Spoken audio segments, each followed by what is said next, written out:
Thank you for coming, everybody. Thank you for that lovely intro, Grant. So, a little bit about me. I am a born and raised Minnesotan. I grew up in a small town about an hour south of the cities, Le Sueur. Thank you to all the Giants and Bulldogs in the audience tonight. I went to Gustavus Adolphus College and got my BA in athletic training in 2014, along with a coaching minor.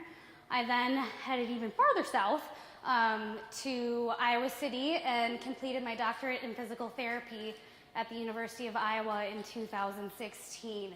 After I graduated, I did a residency program in which I learned more about orthopedics, sports medicine, manual therapy, and dry needling.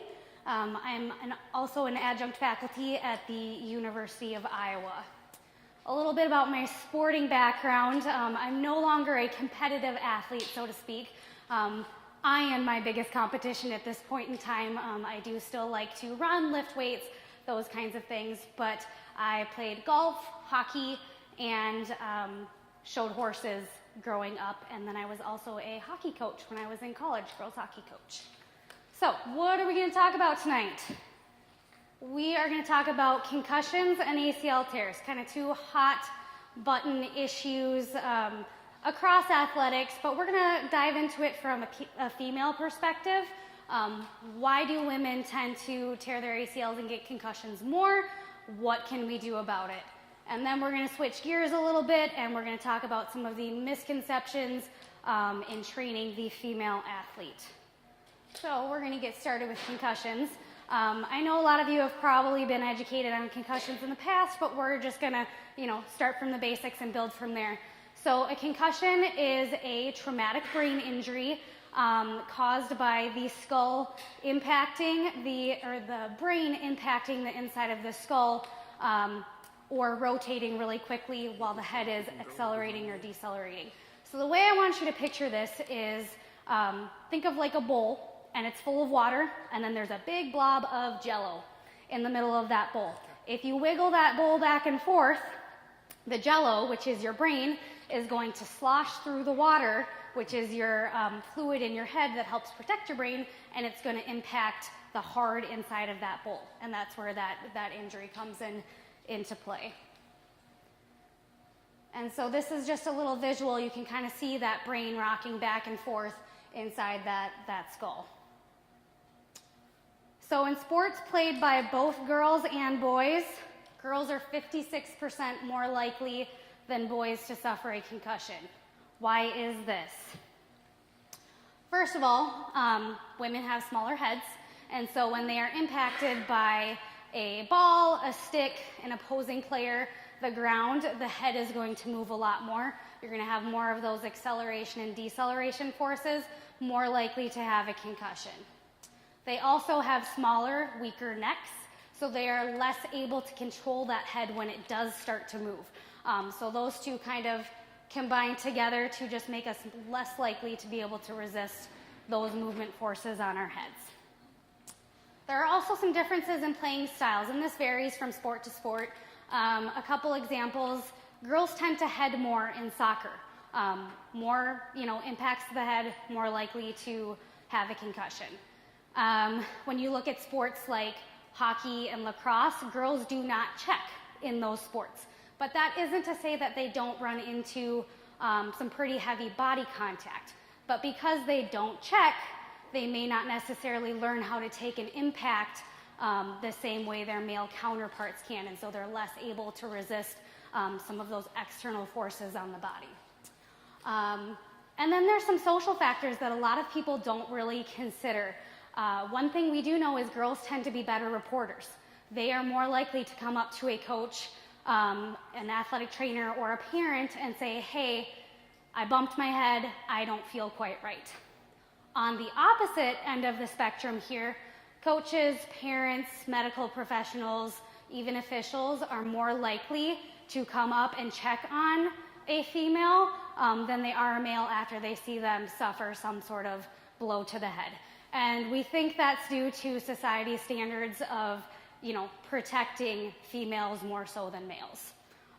So not a perspective a lot of people think about, but I think it's very important for especially all of the adults in the room to keep in mind. So what can we do to prevent some of these concussions from happening? First of all, play by the rules. Seems like a no-brainer, no pun intended, but they are there for your protection. We need to follow the rules. Second of all, helmets. So everybody seems to think, I have a helmet on, I am protected. Not the case at all. Helmets are not designed to prevent concussions. There may be some clever marketing strategies, but that is not their purpose. They cannot protect you from a concussion at all. What they're there for is to prevent skull fractures and cuts to the face and head. So just because you have a helmet on doesn't mean that you are protected. Sidebar for you soccer athletes in the room. We have these funny little headbands that have come out in the last couple of years that tend to market towards, concussion prevention, that kind of thing. There's actually been a few studies on these, and in one of them, they had two groups, one wearing the headband, one not wearing the headband, to do 15 headers with the ball. After that, they tested them, and the players who had worn the headband had decreased verbal memory and reaction time, whereas the participants not wearing the headband, just taking the ball with their bare head, did not have any decrease in those sort of higher level brain functions. So this indicates that these can actually lead to more subconcussive type symptoms. We think this is because people feel more protected, and so they head harder and probably more frequently, and with poorer form, all of which can feed into some of those concussion type issues. And then finally, one great way to prevent concussions is just to develop a stronger athlete. So doing some of those physical training, agility training, strength training, those kinds of things. A stronger athlete is less likely to be injured. They are also more likely to have quicker reaction times, so they can get out of those potentially dangerous situations a little bit faster than maybe some of their counterparts who do not train. Moving forward, switching gears a little bit, anterior cruciate ligament tears, ACL tears, something else that everybody's a little bit concerned about these days. So, taking it back to the basic definition, your ACL is a ligament within your knee that provides stability and prevents you from hyperextending your knee. So that's overexerting in this motion here. There are two different mechanisms of injury, so how you injure it. One is contact, and so that's if an opposing player, crashes into your leg and twists it weird and you tear your ACL. Those kinds of injuries, not preventable. We can take out as much body contact as we want in sports, but it's just a part of the game. So those are very difficult to prevent. What we can prevent, though, is non-contact ACL tears. So this is typically a plant and twist type injury. So you will see an athlete running down the field or court. They will plant and go to change direction, and then you'll usually just see them collapse to the ground, holding their knee. We've all seen that on TV or maybe at different sporting events you've been to in person. But they're running, they plant, and when they go to change direction, you kind of see my knee dips in a little bit here. That motion, that dipping in of the knee, is called valgus, and that puts a lot of stress on that ACL. And what this all boils down to is females are 2 to 8 times more likely to suffer a non-contact ACL tear than their male counterparts. So why is this? A lot of it boils down to our basic anatomy. Women have wider pelvises.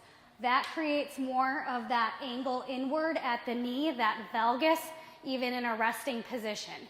And so they have more stress on that ACL tear when they're just on that ACL when they're just hanging out without even, taking into consideration getting into sports, running, jumping, cutting, those kinds of things. They also have a narrower intercondylar notch, which is a big word for a little tunnel at the bottom of your femur bone where your ACL kind of lives. When that notch is narrower, you have less give time in that joint before the edge of that notch is butting up against the ACL, potentially causing tears.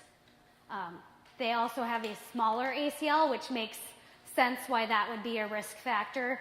You know, less tissue can stand up to less forces than a larger, more robust ACL.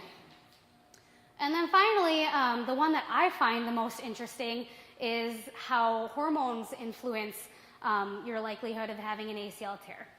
So obviously women have much more hormone changes throughout the month. One of these hormones is called relaxin, and it does exactly that. It relaxes those ligaments and makes them more likely to tear. And that hormone is released in the second half of the menstrual cycle, right after ovulation. So they've found that women are more likely to tear their ACL in the second half of their monthly cycle.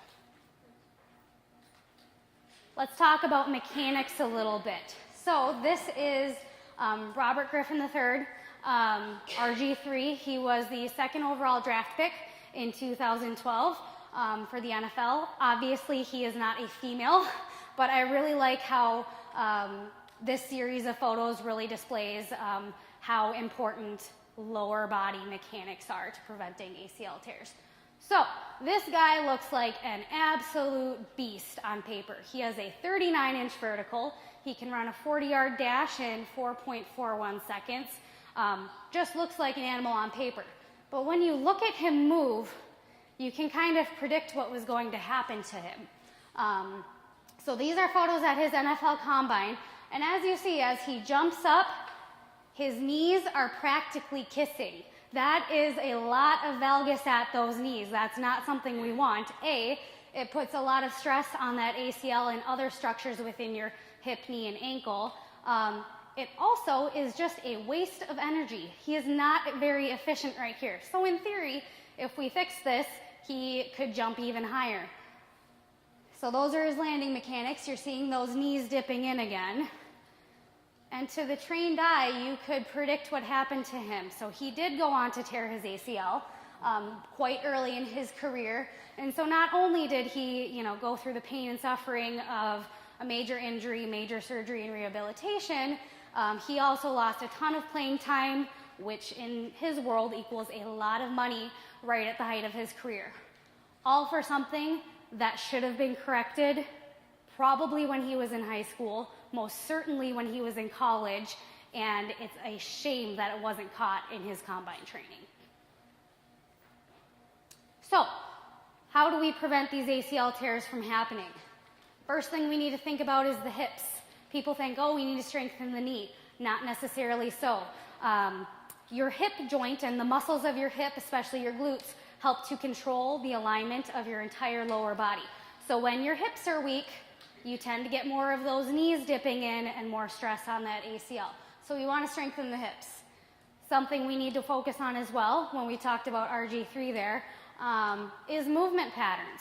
So movement patterns are something that can be trained and taught quite quickly. We want to teach all athletes, but especially women who are at higher risk for ACL tears, to keep their entire lower body aligned. So we want to see hip, right over knee, right over ankle with everything, whether it's running, jumping, cutting, anything, okay? So if you yourself know that your knees kind of tuck together, or parents and coaches in the audience, if you see some of your girls following some of those movement patterns where their knees come close, it's just something to be aware of and maybe consider addressing it.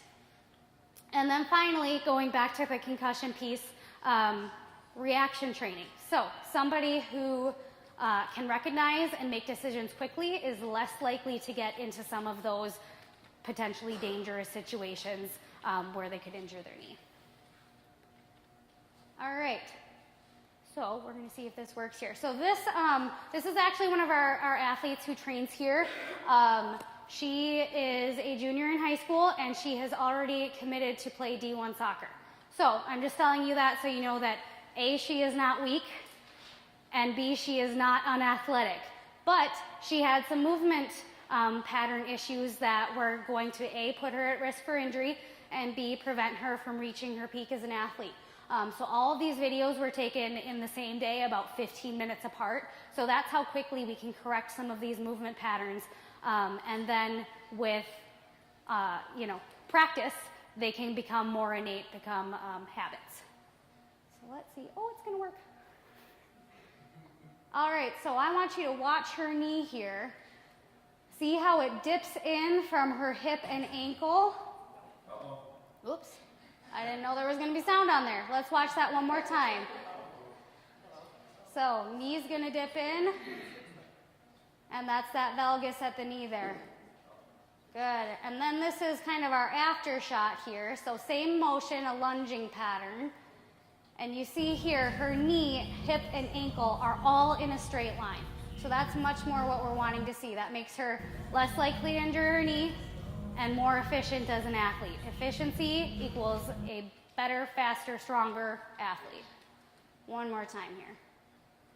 Good. Knee is staying right in line with that hip and ankle. All right. So I've taken the liberty here of kind of drawing some lines on there so you can see what I'm talking about a little bit here. So she has a lot of valgus at that knee as it's dipping in from both her hip and her ankle joints in the first photo. In the second one, you can see it is nearly a straight line. That is much more efficient, much safer. Let's take this a little more into more of an athletic type activity, some landing mechanics.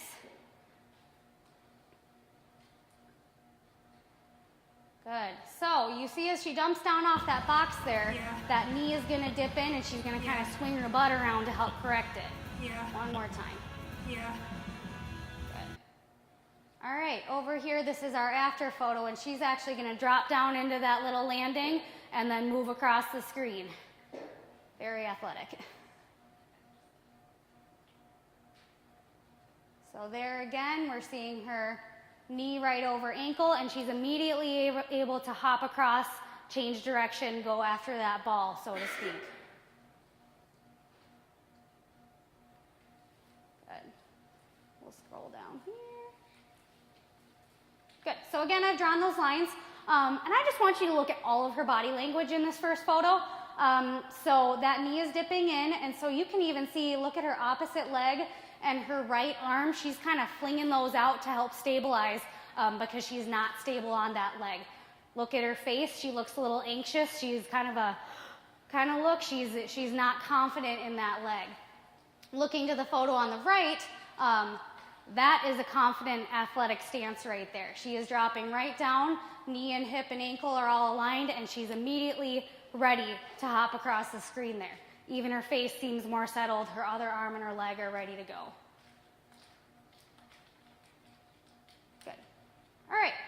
Switching gears here a little bit, we're going to talk about some of the misconceptions in training the female athlete. So, misconception number one, we hear this all the time from female athletes. They are all worried that they're going to get bulky, that they're going to end up like She-Hulk here. They are all worried about this. Do not worry, ladies. This will not happen to you. Women do not have the natural hormone balance to be able to develop a very masculine physique like that. You would need some external testosterone in order to look like that. So don't worry about that. What is going to happen, and this photo is of our lovely Sarah, who's going to talk later, you are going to get stronger. You are going to improve your body composition. So that means you have more muscle per pound, which makes you a better, stronger, faster athlete. But you're going to look like this, not like this photoshopped woman, okay? Misconception number two, girls don't need to strength train.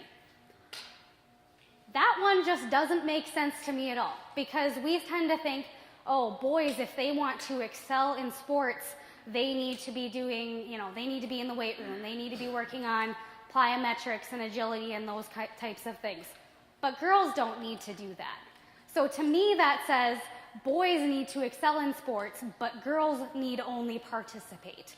And that just doesn't make any sense to me. Girls can benefit from strength training just as much as boys can. It's going to make them more athletic, faster, jump higher, change directions quicker, all those things. It's also going to make them more resistant to injury. So you're seeing a common theme here.